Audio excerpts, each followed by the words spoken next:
여러분 안녕하세요. 알란입니다. 많은 분들이 다양한 이유로 영어 공부에 매진하는 요즘입니다. 각종 학교나 직장에서 필요한 영어 성적을 채우기 위한 공부이기도 하지만 다양한 정보를 구하고 처리하는 능력이 결국 힘이 되는 현대사회에서 영어 실력이 있으면 내가 액세스할 수 있는 정보의 양을 엄청나게 늘릴 수 있다는 점에서도 긍정적인데요. 이전 영상에서 시험과 직결되는 영어 공부 방법에 대해서 자세하게 설명을 드렸는데요. 오늘은 영어 회화, 이 스피킹을 외국인의 입장에서 공부하는 방법에 대해서 알려드리려고 합니다. 저도 영어를 학생이 된 다음에야 배우기 시작을 해서 어렸을 때부터 영어를 사용하는 환경에서 모국어처럼 배우지 못한 사람들이 영어를 공부하는 게 얼마나 어렵고 힘든지에 대해서 잘 알고 있는데요. 특히 이 말하기의 경우에 더욱 그런 것 같더라고요. 저는 어떤 식으로 공부했는지 최대한 깔끔하게 정리해 드리겠습니다. 일단 몇 가지 단계가 있는데요. 다음 단계로 넘어가기 전에 본인이 기본적인 의사 표현을 할 수 있는 정도의 회화 실력이 있어야 합니다. 외국인과 대화를 하는 등의 연습을 하는 것이 분명히 도움이 되는데 그 전에 내가 어느 정도는 말을 할 수가 있어야 되는 거죠. 대화가 전혀 통하지 않으면 일방적으로 그 사람이 말하는 것을 흡수하는 것밖에 되지가 않으니까요. 이런 기초 실력을 기르는데 지금은 잘 알려진 이 쉐도잉과 청킹 훈련을 일상적인 표현이 많이 담겨 있는 미드를 통해서 하는 것이 큰 도움이 되었는데요. 저의 경우에는 몇 년 전까지 유명했던 How I Met Your Mother를 강추하는 편입니다.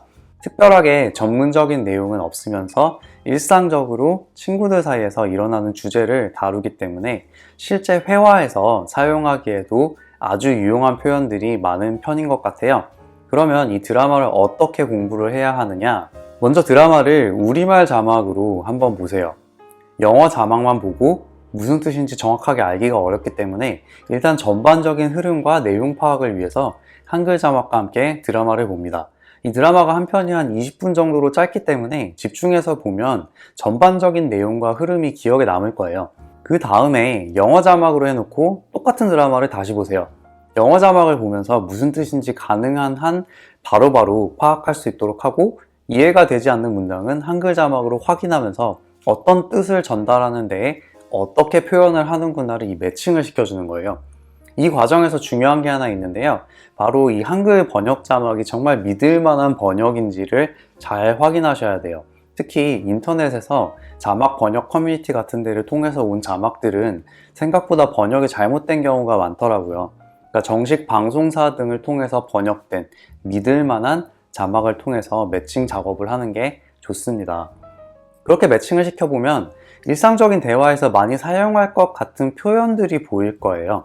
그러면 이런 표현들을 따로 정리를 해두고 반복적으로 소리를 내어서 읽으면서 외워주면 되는데요. 요즘 많이 알려져 있는 이 청킹 방식으로 이해하고 암기하는 것이 실제 의사 표현을 할 때 사용하는데도 크게 도움이 됩니다. 우리말도 마찬가지지만 영어의 경우에도 일상적인 대화의 경우에는 일상적으로 사용하는 덩어리 표현들이 있어요. 특히 이 말하기의 경우에는 단어 하나하나를 머릿속으로 생각하면서 말을 하기에는 실시간으로 의사를 전달해야 되기 때문에 이런 덩어리로 암기를 하고 이런 덩어리째로 말이 튀어나가는 게 중요한데요.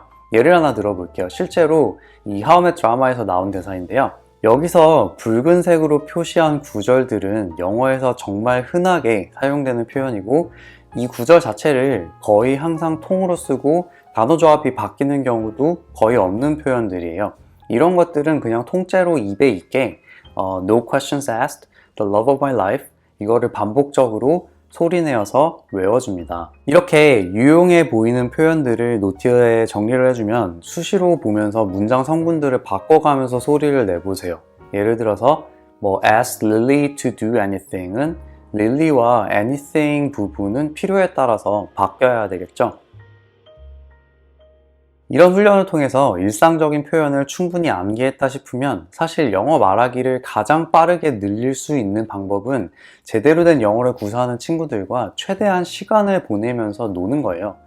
실제로 사용되는 표현들, 어떤 의미를 전달할 때 어떻게 말을 하는지 이런 것들을 실시간으로 들으면서 머릿속에 기억을 할 수가 있고 각종 단어에 대한 발음도 정확하게 배울 수 있게 되거든요.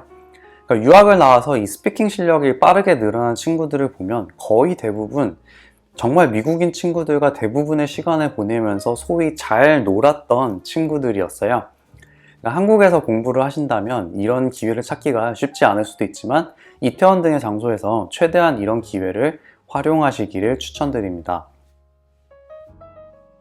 자, 제가 드리는 마지막 팁은 문장을 구사할 때 가능하면 짧은 문장 단위로 끊어서 말하라는 겁니다.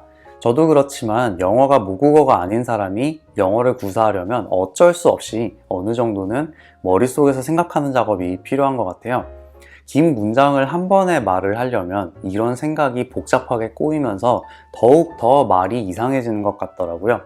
짧은 문장으로 끊어서 의사를 전달하는 연습을 하면 결국 상대방도 나의 의사를 정확하게 이해하기가 쉬워지고, 사실 이 점에서 일부 미국 정치인들도 사용하는 방법입니다. 예를 들어서 트럼프 대통령 연설 직접 한번 보세요. 골치 아픈 영어 공부, 특히 영어가 모국어가 아닌 사람에겐 더욱더 골치 아픈 영어 말하기, 결국 차이를 극복하려는 끊임없는 노력밖에 없는 것 같더라고요. 공부에 조금이나마 도움이 되셨기를 바라면서 여기서 마치겠습니다. 감사합니다.